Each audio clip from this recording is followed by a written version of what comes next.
नमस्कार, आप सबका स्वागत है हमारे चैनल नेक्स्ट 9 न्यूज़ पर। मेरा नाम है दीपक गुप्ता। लगातार महाराष्ट्र में यही दावा किया जा रहा है कि 6 महीने के अंदर सरकार गिर जाएगी। शिंदे की 100 दिन से ज़्यादा इस सरकार को हो गए और जिस तरीके से ये सरकार चले जा रही है, कई बड़े फैसले ले रही है। इस बीच महाराष्ट्र में जो एमवीए सरकार है, यानी कि एमवीए का जो गठबंधन है, अब भी वो यही निशाना साध रहा है कि आज नहीं तो कल जो ये शिंदे की सरकार है जरूर गिरेगी। और ऐसी बीजेपी को भी उम्मीद थी।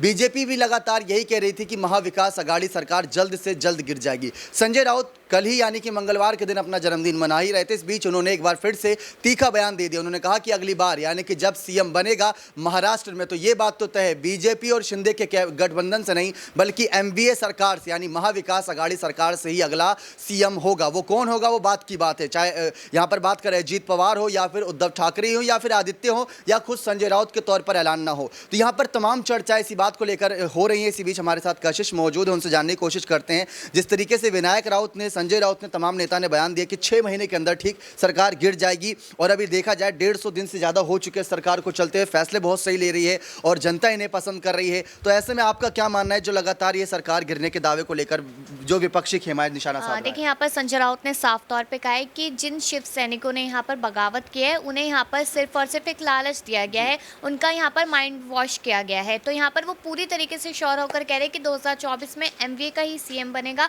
और यहाँ पर हम लोग ही जीत हासिल करते नजर आएंगे। साथ ही साथ उन्होंने कहा कि जो शिव सैनिक यहाँ से छोड़ के गए हैं तो असली में शिव सैनिक ही तो वापस ज़रूर आएंगे, क्योंकि उन्हें पता है कि बाला साहेब ठाकरे जी का सिखाया हुआ उद्धव ठाकरे ने अपनी ज़िंदगी में सीखा, जो एकनाथ शिंदे ने नहीं सीखा। क्योंकि यहाँ पर बाला साहेब ठाकरे जी ने ये नहीं सिखाया कि अपने ही परिवार से बगावत करे, जो यहाँ पर एकनाथ शिंदे ने की। तो यहाँ पर संजय राउत अपने बयानों को देखते हुए बहुत ज़्यादा श्योर है कि ऐसा होगा, हमारे शिव सैनिक वापस लौट के आएंगे। दीपक, आपको याद हो यहाँ पर तो जब जेल से छूट कर आए थे संजय राउत, उन्होंने कहा था कि किसी से दुश्मनी नहीं है, लेकिन अगले दिन ही उन्होंने कहा कि हमारे शिव सैनिकों की वापसी कराएंगे। तीसरे दिन वो कहते कि एक ही शिवसेना होगी। अपने बयानों से लगातार वो बदलते जा रहे हैं और साथ ही साथ यहाँ पर वो विपक्ष को यानी कि जो पार्टी बनी हुई है उसको यहाँ पर उन पर हमला बोलते हुए नजर आ रहे हैं। तो यहाँ पर उद्धव को फायदा संजय राउत के जेल में आने के बाहर होगा। आज उनका जन्मदिन भी है और उन्होंने ये बात बहुत ही प्यार से कही है कि मैं आज जेल से बाहर आके अपना जन्मदिन मना रहा हूँ और जन्मदिन पे मुझे तोहफा ये चाहिए कि हमारे शिव सैनिक जो चले गए हैं, जिनका माइंड वॉश किया गया है, वो जल्द ही जल्द वापस आए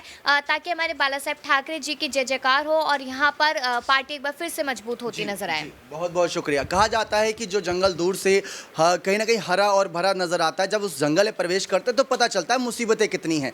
तो जो चीज़ें दूर से अच्छी दिख रही है, अब यहाँ पर कह सकते हैं उसी गठबंधन के साथ बीजेपी के साथ हैं यहाँ पर सभी यहाँ पर बागी विधायक। अब इनको लेकर चर्चाएं शुरू हो चुकी हैं कि क्या इनकी घर वापसी हो सकती है या नहीं, 6 महीने के अंदर सरकार गिरेगी या नहीं, क्योंकि बीजेपी ने भी भविष्यवाणी करी थी, वो सच हुई, 2.5 साल के अंदर सरकार गिरी। और यहाँ पर अब इसी तरीके से महाविकास अघाड़ी सरकार के बड़े दिग्गज नेता शरद पवार, अजीत पवार, आदित्य ठाकरे, उद्धव ठाकरे और अब तक संजय राउत, फिर विनायक राउत और तमाम ऐसे नेता हैं जो महाराष्ट्र की सत्ता से अलग भी यहाँ पर बयानबाजी कर रहे हैं सरकार गिरने के दावे को लेकर। अब देखना दिलचस्प होगा कि मध्य अवधि चुनाव को लेकर क्या स्थितियां रहती हैं और कैसे महाराष्ट्र में यहाँ पर शिंदे सरकार को लेकर अगले फैसले लिए जाते हैं। बने रहे चैनल के साथ, ऐसी और तमाम जानकारियों के लिए बहुत बहुत धन्यवाद।